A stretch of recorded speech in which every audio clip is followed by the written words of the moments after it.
The spotlight hit Joanna like 1,000 accusations as she grabbed the mic and pulled Rosalie into the center of the stage at the sold-out Staples Center in Los Angeles.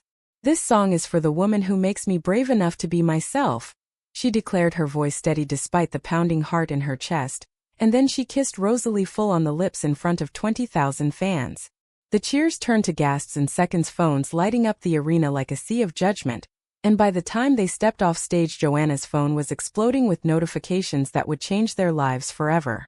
Backstage, her manager Derek was already white-faced, shouting into his headset while security formed a human wall against the sudden swarm of reporters who had somehow slipped past the barriers. Rosalie gripped Joanna's hand so tight the knuckles went pale, whispering, "What did we just do?" But there was no time for answers because the kiss was already trending worldwide with hashtags like Joanna outed and cancel Joanna exploding across every platform. They barely made it to the private exit before the first wave of fans turned ugly, screaming slurs that echoed off the concrete walls. In the back of the black SUV speeding toward their hidden apartment in the Hollywood Hills, Joanna stared at the glowing screen, scrolling through the comments. "She's a disgrace to real music," one verified account posted. "Boycott her album now," another demanded, and already 3 major sponsors had emailed Derek demanding immediate contract termination. Rosalie sat beside her, eyes wide with shock, her usually calm demeanor cracking as she checked her own phone. "My boss just texted. The firm doesn't want the association," she said quietly. Joanna reached for her, but Rosalie pulled back slightly, the first crack in the armor they had built over 2 secret years together. "I love you, Joe, but this is bigger than us now." By sunrise, the damage was total. Every major radio station pulled her songs from rotation, and the label issued a terse statement distancing itself from her personal choices.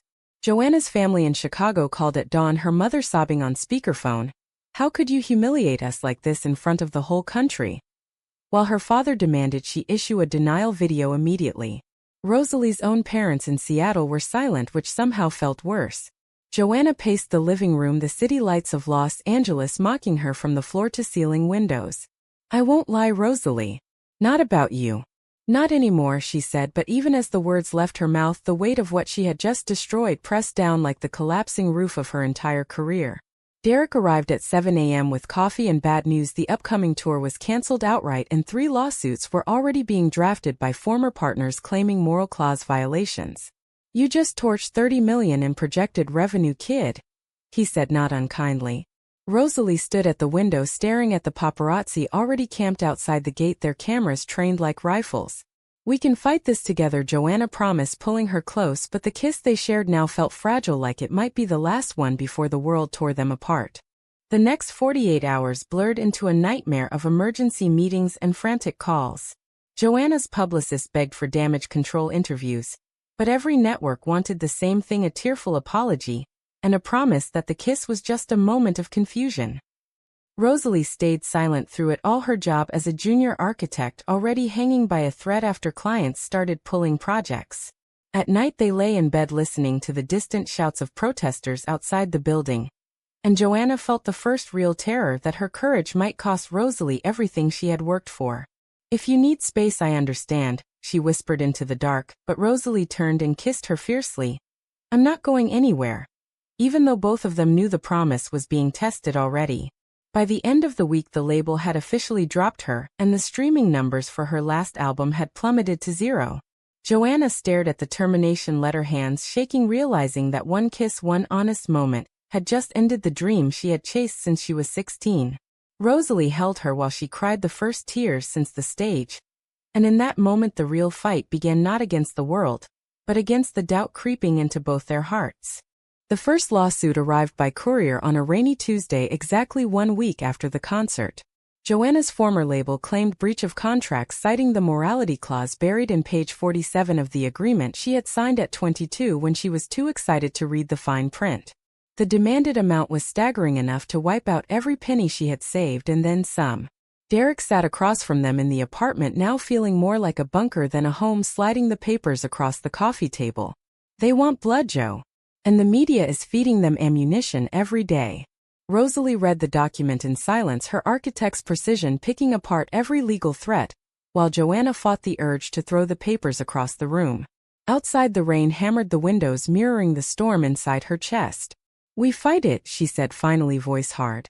Rosalie looked up, eyes tired but steady. With what money? My firm just put me on unpaid leave. We're already burning through savings. That afternoon the first death threat slid under their door, printed in block letters on cheap paper. God hates fakes like you. Watch your back. Security doubled overnight, but the fear lingered like smoke. Joanna's mother called again, this time with an ultimatum. Deny it publicly or don't come home for Christmas ever again. The words cut deeper than any tabloid headline because family had always been Joanna's anchor. Rosalie watched her pace, the kitchen phone pressed to her ear, and saw the exact moment her girlfriend's resolve wavered. I can't lose them too, Joanna whispered after hanging up. Rosalie pulled her into a hug. You won't lose me. But the promise felt thinner now with the world closing in. They decided to sue the label back for defamation, a desperate countermove that drained their last reserves and forced them into a tiny rented house in the valley far from the glamour of Hollywood. Paparazzi followed them everywhere. One night a high-speed chase down the 101 ended with Joanna's car clipping a guardrail. No one was seriously hurt, but Rosalie hit her head against the window and spent 6 hours in the ER getting stitches. Sitting in the sterile room under fluorescent lights, Joanna held her hand and felt the crushing weight of guilt. This is my fault, she said, voice breaking. Rosalie squeezed back. No. This is their fault. The ones who can't handle two women in love. But the doctors released her with painkillers and a warning about stress, and suddenly the crisis felt physical, not just financial. Back at the rented house, they argued for the first time about the future. Maybe I should have stayed quiet, Joanna admitted in the dark. Rosalie sat up, eyes flashing. And what? Live the rest of our lives pretending? I fell in love with the woman brave enough to kiss me on stage, not the one who would hide me forever. The words hung between them, heavy and true, but the silence that followed was even heavier. Weeks turned into months. Joanna's social media accounts were suspended for hate speech violations after she posted a simple photo of her and Rosalie holding hands. Sponsors that had once begged for endorsements now ghosted her completely. Rosalie found freelance work, but every client background checked her, and many backed out once Joanna's name surfaced. One evening Joanna came home to find Rosalie crying over a rejected portfolio. They said my designs are tainted by association, she whispered. Joanna held her, rocking gently, feeling the slow erosion of both their dreams. The lawsuit dragged on with depositions and endless paperwork, until their lawyer warned them the odds were slim without public support. The court of public opinion already convicted you, he said bluntly. That night they sat on the porch of the rented house sharing a bottle of cheap wine, and Joanna made a promise she wasn't sure she could keep. I'll fix this. Somehow. I won't let them take you down with me. Rosalie kissed her softly. We fix it together or not at all. But as the stars came out over the valley, both women felt the invisible clock ticking toward a breaking point neither wanted to name. 1 year after the kiss, the world had moved on to newer scandals, but the damage to Joanna and Rosalie remained permanent. Joanna worked odd jobs under a fake name, waitressing at a diner in Burbank where no one recognized her auburn hair tucked under a baseball cap. Rosalie took a low-paying drafting position at a small firm that didn't ask too many questions. Their new life was quiet, almost peaceful, except for the constant shadow of what they had lost. Joanna's Grammy nomination from before the scandal had been quietly rescinded, and her music was scrubbed from every official playlist. At night she wrote songs on an old guitar in the garage, pouring her pain into lyrics she was too afraid to record. Rosalie would sit on a stool listening, eyes shining with pride and sorrow at the same time. These are your best yet, she said one evening, but they both knew no label would touch them. The real fracture came when Joanna's sister flew in from Chicago unannounced. They met at a neutral coffee shop and the conversation turned ugly fast. Mom's in therapy because of you, her sister hissed. Dad won't even say your name. Fix this, Joe. Post the video. Say it was a publicity stunt. Joanna's hand shook around her coffee cup. I can't lie about Rosalie. The argument spilled into the parking lot and ended with her sister driving away without a goodbye. That night Joanna came home late and found Rosalie waiting with dinner and a quiet question. Are you regretting it yet? The words landed like a punch. They fought for hours, voices rising, until Rosalie finally said the thing they had both been avoiding.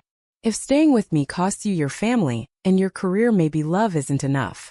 Joanna stared at her, the woman she had risked everything for, and felt the first real temptation to walk away, not because she stopped loving her but because the price was becoming unbearable. A week later, another crisis hit. An anonymous account leaked private photos from their vacation the year before, showing them kissing on a beach in Hawaii. The images went viral again, reigniting the boycott calls and bringing fresh death threats. Rosalie's boss fired her outright, this time citing reputational risk.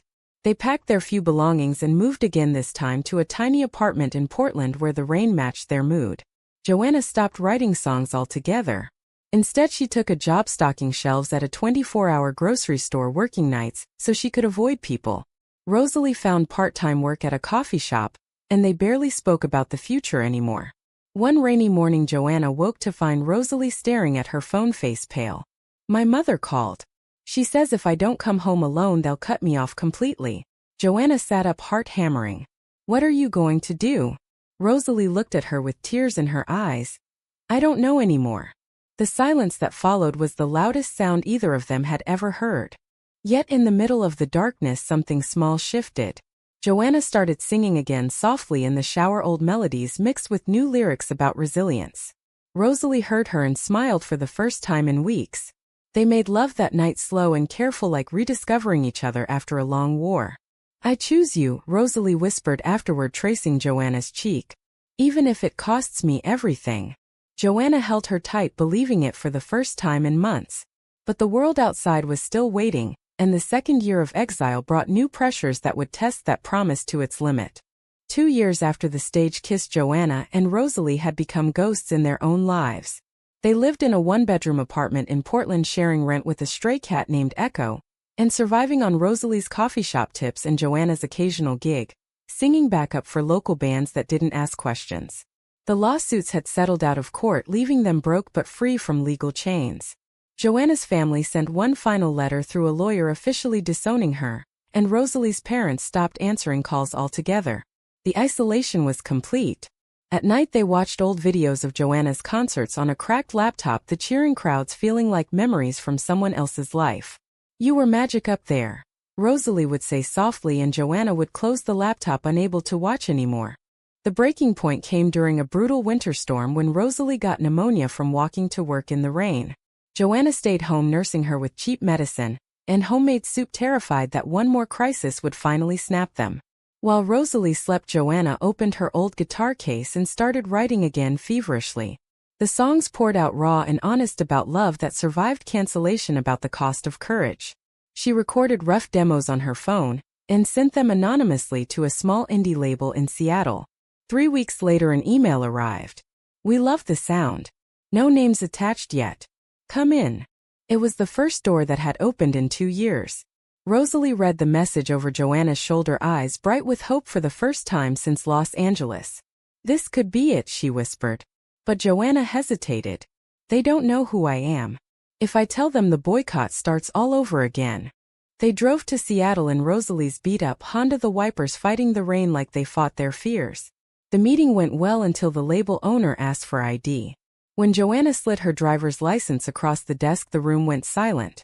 "Joanna Hale? The Joanna Hale?" The owner leaned back, studying her. "We can't touch this. The industry still remembers." Rosalie squeezed Joanna's hand under the table, but the rejection stung worse than all the others combined. On the drive home, they barely spoke until Rosalie pulled over on the side of the highway. "You have to decide, Joe. Keep hiding and maybe get somewhere small. Or step back into the light with me beside you and risk it all again." Joanna stared at the rain blurring the windshield and felt every decision of the last 2 years crashing down. "I'm tired of hiding," she said finally. "But I'm more tired of losing you inch by inch."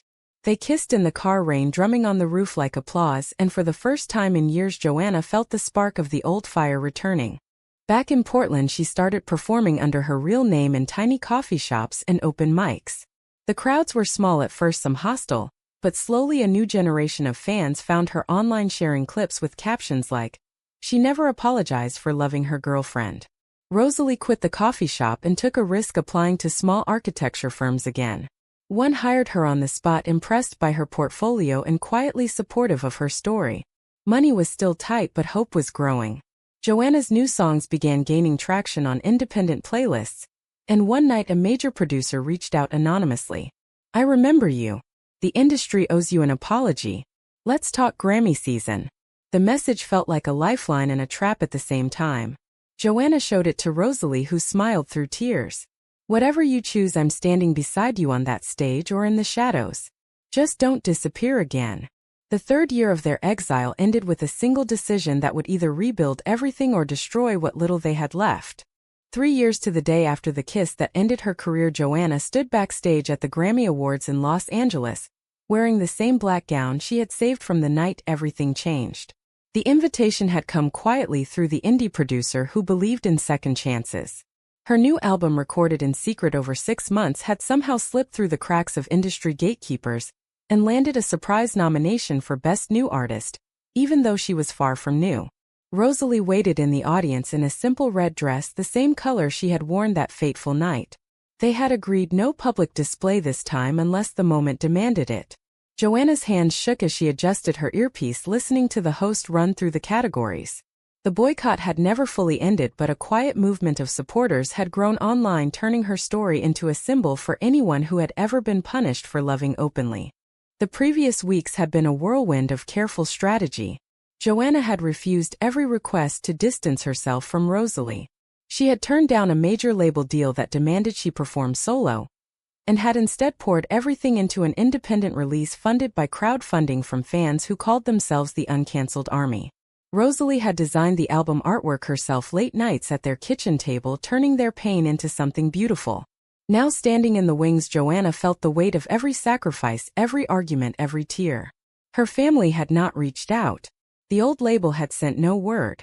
But Rosalie was here, and that had to be enough.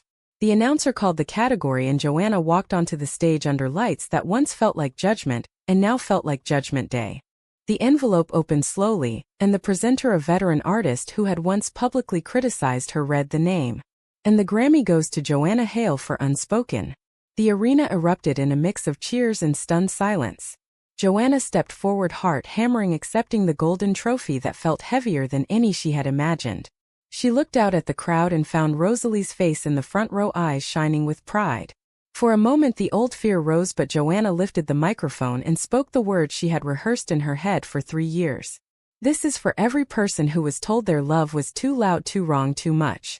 I lost everything once for kissing the woman I love on this very stage. Tonight I stand here not because I apologized, but because I never did." The applause was thunderous, mixed with a few boos, but the camera cut to Rosalie, who stood clapping, tears streaming down her face. Backstage after the performance, the head of the Recording Academy approached her, eyes filled with regret. "We were wrong, Joanna. The industry was wrong. On behalf of the organization, I want to apologize publicly for the way we abandoned you." The words echoed through the hallway, and Joanna felt the last chain break. She found Rosalie waiting with open arms, and they kissed right there in front of flashing cameras, no longer afraid. The night ended with interviews and celebrations, but the real victory came later in their hotel room, when Joanna set the Grammy on the dresser and pulled Rosalie close. "We survived," she whispered. "And we did it together." Rosalie traced the trophy's edge, smiling softly. No more hiding. No more silence. Outside, the city lights of Los Angeles sparkled like they had the night it all began, but this time they shone on 2 women who had paid the price and found that courage was worth every scar. The morning after the Grammys, the apology trended worldwide. News outlets replayed the Academy president's words on every channel, and Joanna's phone lit up with offers she had once dreamed about. But the real story was the quiet one that unfolded in their hotel suite overlooking the Pacific. Rosalie woke first, watching Joanna sleep with the Grammy resting on the nightstand like a hard-won medal. 3 years of exile, 3 years of choosing each other over comfort, had led to this moment, and Rosalie felt the full weight of how close they had come to losing everything. She traced the scar on her forehead from the car accident, a permanent reminder of the night fear almost won. When Joanna stirred, Rosalie kissed her softly. "You did it. We did it." They ordered room service and spent the morning reading messages from fans who said the speech had given them the courage to come out to their own families. Yet not everything was healed. Joanna's mother sent a single text that afternoon, proud of the music. Still working on the rest. It was a crack in the wall, but not an open door. Rosalie's parents remained silent, though her sister sent flowers with a note that simply said, "Love wins." The old label released a carefully worded statement acknowledging past mistakes but offered no compensation. Joanna read it aloud and laughed bitterly, "Too little too late." But Rosalie took her hand. "We don't need their money. We built this ourselves." They flew back to Portland the next day to the same small apartment, and the same stray cat who greeted them like nothing had changed. The Grammy sat on their bookshelf between cookbooks and architecture magazines, a symbol that love had survived the storm. In the weeks that followed, Joanna signed with a new independent label that promised creative freedom and included Rosalie in every decision. She released a follow-up single dedicated openly to her girlfriend, and the video showed real footage from their 3 years of struggle intercut with the Grammy moment. It broke streaming records within days. Rosalie's architecture firm promoted her and gave her the lead on a community center project celebrating diversity. Life settled into a new rhythm, quieter but stronger. They bought a small house with a garden where Joanna could write and Rosalie could sketch under the sun.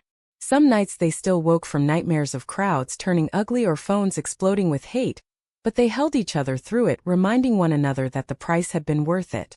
At the end of that first year after the comeback, they stood on stage together again, this time at a small charity concert for LGBTQ+ youth.